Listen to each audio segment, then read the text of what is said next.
Hi, welcome back to my channel, Cosmic Insight Astrology. This is Christina. If you have a Leo rising, Leo moon, or Leo sun, this is your 2023 February astrology forecast. All right, Leos, let's see what kind of opportunities you will have in February. So we're going to start with the full moon in your sign February 5th, and it's going to take place on 16 degrees. So it's going to occupy your first house. And 16 degrees, it is the second decan, actually. So that is a Sagittarius decan. It has liberation and freedom in this kind of full moon. And then, the full moon is when the moon and the sun is opposing each other in heaven. So the sun is going to occupy your seventh house of partnership and in Aquarius.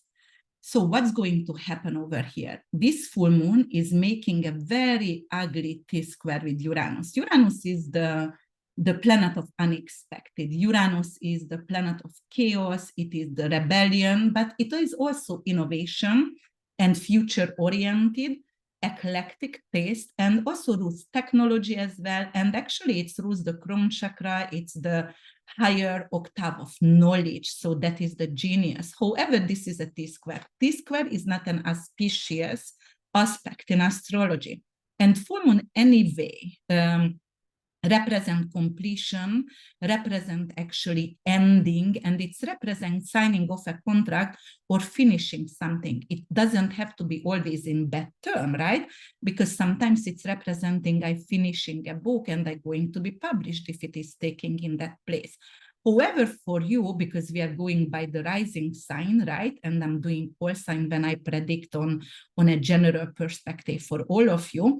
So then it is taking place in your first house. First house is like the way you pretend, the way you are representing yourself to other people. That is your body also. That is your mask. Also, the first house is your company as well, if we are talking about the financial astrology part here.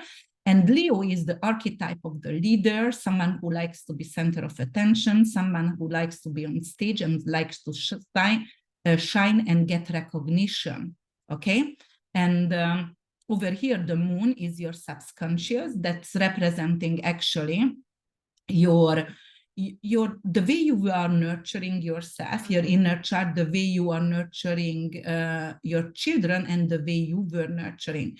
But definitely that is your subconscious as well.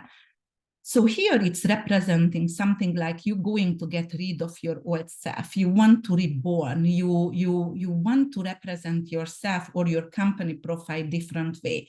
You want to have a new PR for your company, or you want to have a new way of the way you are looking,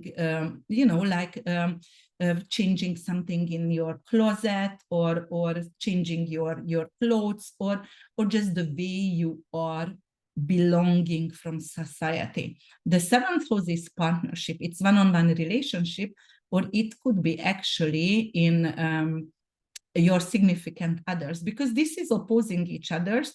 You are taking time on yourself. You want to get retreat. You want to have an emotional support here for yourself and giving yourself self-love, and your significant other might not going to like that, because the significant others requires a lot of attention right now.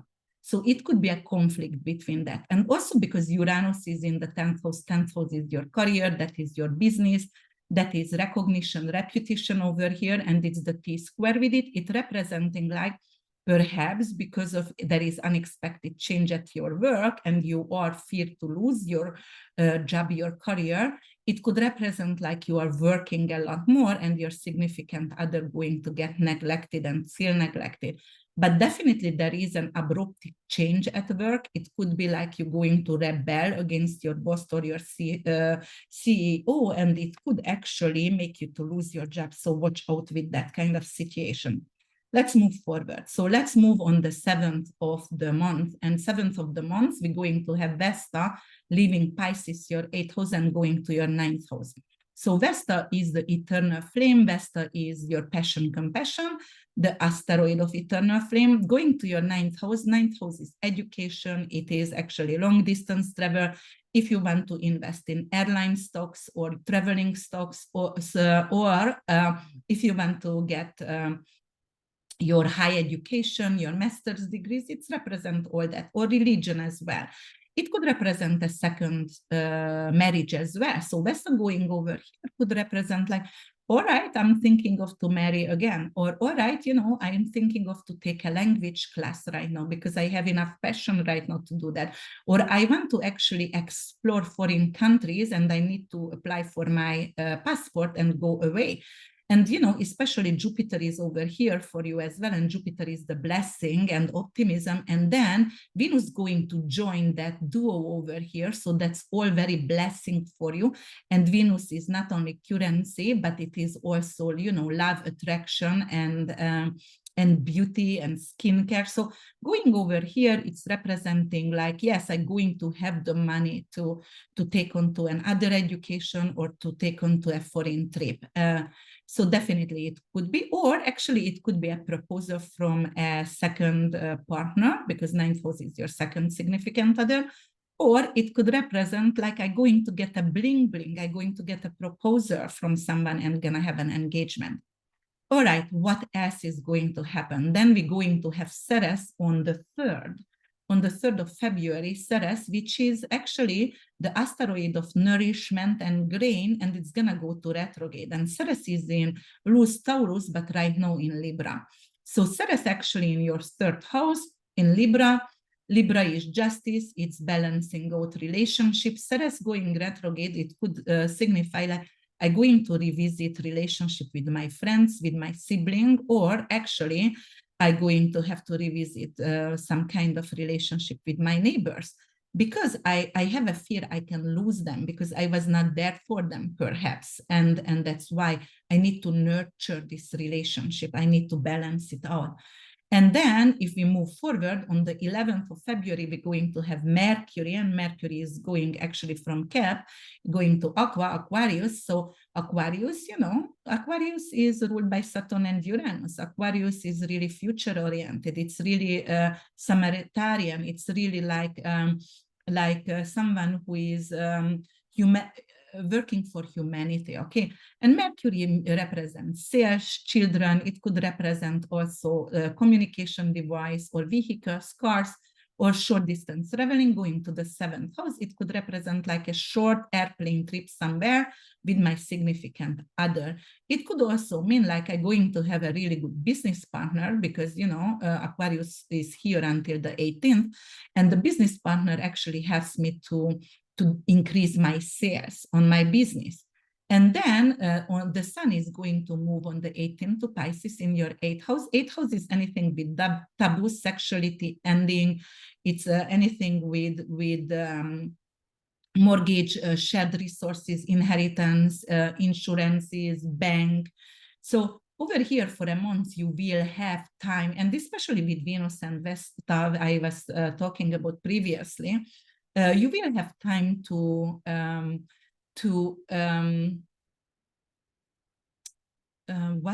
maintain something on your bank account, or to maintain something with your inheritance. Perhaps you will have some kind of really great insurance money paid out from medical malpractice, or it could be something with an inheritance or a trust, or a good prenup, perhaps.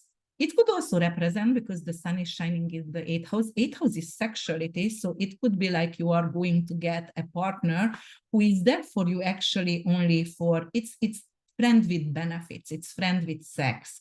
But also it could mean like maybe you're going to seek for some kind of job, you know, like not every, in a bank, for example, or mortgage company, you will apply for a job, or it could be like, maybe you are actually have an OnlyFans account, or you may be an exotic dancer, and or you want to be one, and that could indicate that. However, Venus and Mars is squaring, so be careful, because you will be judged by friends. And Mars is out of bound, and Mars is really angry if it's out of bound. So it is like a lot of gossip, and it could come from your social tribe because of you doing something which they think it's unethical, or like it's taboo, and they don't like that. All right, so let's move forward, and then we're going to talk about yes, Venus is going to enter Aries on the 20th over here, as I said before, with Vesta. So here is the like the free benefits in your 9th house. So definitely some foreign matters going to go well, or some kind of educational situation if you are a teacher, or if you are learning something, or you want to have your second degree, second master's, or something with religion. You also capable to invest in stock, like airline stocks, or anything with crude oil, or anything with traveling, or you might going to get a jewelry, as I said. So what's going on here still? And on the 20th, we're going to have a new moon, and the new moon going to happen in 1 degree, 22 minutes in Pisces. The last 4 new moon happened in 1 degree, which representing a new era for all of us. In mundane perspective, it is for humanity. So a new era, we entering a new era. As I said before, 2023 going to be very intense. It's going to be more intense than 2020. Why? Because of, Saturn and Pluto also going to change sign, the nodes going to change sign, Venus going to go to retrograde, so there is a lot of change over here. And the Jupiter is also going to go to Taurus in your 10th house, actually, which is going to represent after May, you might going to get a very, very good career opportunity. However, we're going to talk about that in May.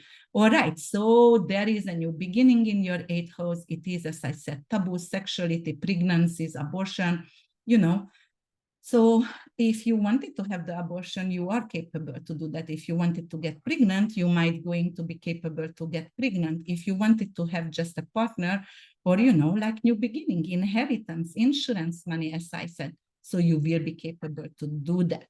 All right, Leos, if you loved my podcast, please like it, subscribe it, comment below, even if you say thank you, because that's the only way YouTube and the algorithm is actually going to recognize me, so I can make more videos, because that is a lot of time what I'm doing over here for everyone. And if you did so, comment please, and then check out my website, www.urbanwitch.org.